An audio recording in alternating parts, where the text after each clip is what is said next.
Hi there, my name is Mihai and I won't keep you guessing, I'm a painter. I believe living with art is underrated and it can have a huge impact on our well-being. Most think of art just as some beautiful object we have in our homes, but psychologically there's much more to that. Of course you can get a painting to match your couch, but where's the fun in that? It's very boring. And by the way, take this example, your dining table would look better if the chairs didn't match. That's a design trick. So today I'll tell you about my experience living with art for more than half of my life and why it matters more than you think. I made a painting in 2024 that eventually I took home. This one. Not this one, this one. It has such a contagious smile and vibe that I wanted to see it every day. And every time I walked by it in my home, it made me laugh, smile, or got some sort of reaction out of me. It taught me a lot. I appreciated the feelings it gave me every day. Plus, I enjoy the slightly psychedelic visuals a lot. It's so fun it becomes manic. Like ourselves if we really let go and enjoy our time a bit too much, let's say. I digress. I will do this a lot. Anyway, the painting. Everyone who visited us enjoyed it, made them laugh, it radiated, but it sold and the person who bought it put it in an office in Toulouse, France. So the painting will entertain even more people. Turns out that the painting might have a better life than me, being surrounded by people that admire it every day looking up on that wall. Not that I would enjoy being up on that wall like that. Now imagine how sad it would be to have empty walls, compared to having some paintings, prints, installations, whatever you enjoy. And don't let people judge your taste. That would be a long discussion, so we won't get into that now. Our subconscious is always on, even when we don't look directly at a painting. It still shapes our mood and thoughts. We can appreciate a beautiful space even when we are focused on other things. Imagine you are sitting down and working on something at your desk, surrounded by beautiful art. Besides the fact that it could be inspirational, it could bring you ease, comfort, warmth. Near my desk I've put a painting from 2023, the year that started the series with the elders. It's the last painting from that year. I called it Gently Peeking. The old man has a subtle smile coming out of those colorful vertical lines. You can feel the warmth in the room. It is a pleasure to have him look onto us. It is gentle yet powerful. The paintings add to the room. A peaceful presence that makes your experience better even when you're not actively admiring it and just go about your daily life. For me, it is enhancing my daily experiences and this is just one painting. I have a few more around my home and every one of them has a beautiful story to tell. I am sure each of us prefers a warm and cozy space to an empty minimalist one. Would you prefer to feel like you're at a dentist's office or at a cozy retreat? I guess it depends on how harsh you want to be on yourself. I would easily choose the warm, relaxing one. If you want to feel that warmth and want to support my art and this channel, you can find prints, paintings, t-shirts, tote bags and more on mihaicotigaart.com. It helps me bring this information to you and make art in the future. Thank you for watching and supporting me. I have many stories from my collectors over the years.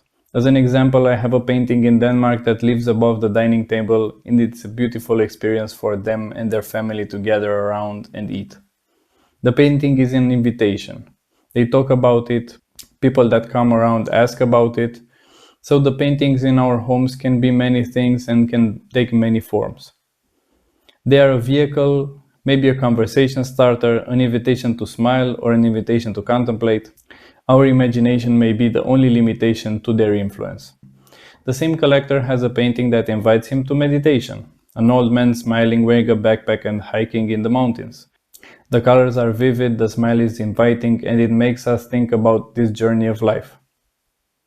Another painting is a declaration of conviction. I decided. And it is a decision to smile. A triumph in resilience to smile no matter what happens. A reminder in spite of life's unavoidable suffering. The collector has the painting in the living room and it is positioned so it can be seen from many angles of their home. I think this is extraordinary. That repetition can have a great influence on you. For me, that is a reminder that optimism is a skill, one that can be built day by laying bricks every day in that direction. One thing that I've heard this year from Alex Hormozy and it stayed with me was optimism is a skill, not a trait. And I've been thinking a lot about this and search for ways to work towards this as much as I can. I do believe it to be true. You have to learn to be optimistic in an absence of things to be optimistic about. Just like you can be angry or sad for no reason, be optimistic for no reason. And if you don't have that golden retriever energy just like me, then you have to put it on manual and learn to be optimistic and develop the skill to the point that it feels and looks extremely natural. I'm sure that's a skill that once cultivated will help you throughout your life. And with that being said, the art that surrounds you can be more than an object. A true companion that lives with you and brings you more depth and meaning and hopefully a smile or a laugh when you really need it. We sometimes find ourselves in an endless loop of scrolling, seeing a huge amount of imagery in a very short time span, overcharging our brains. Having art around us is the opposite. It's an opportunity to slow down and look around us, taking an image at a time. Maybe art demands time, attention, and your presence, but it gives in return much more than we expect in this fast-paced world. Do you remember the times you were listening to a song and not doing anything else? Just being there present with that music. It's a deep experience, one that brings connection to yourself. Paintings do this as well if we give them time. I know that slow experience nowadays feels like it's from a lost planet, but I encourage you to try and stay with a piece of art for a few minutes, whatever feels comfortable to you. It's a profound experience, time is slowing down, and you will be more connected with you and everything around you. Art has this beautiful influence on us. It gives us stories, and we form stories around it and with it, all while slowing down and enjoying this moment. Life is definitely better with art around us. And if this doesn't work for you, at least you'll have some nice decoration on your wall. So notice the art around you, and if you don't have any, maybe it's time to start somewhere. Cultivate your taste and start a small collection. Thank you again for watching and following me. Please like and subscribe.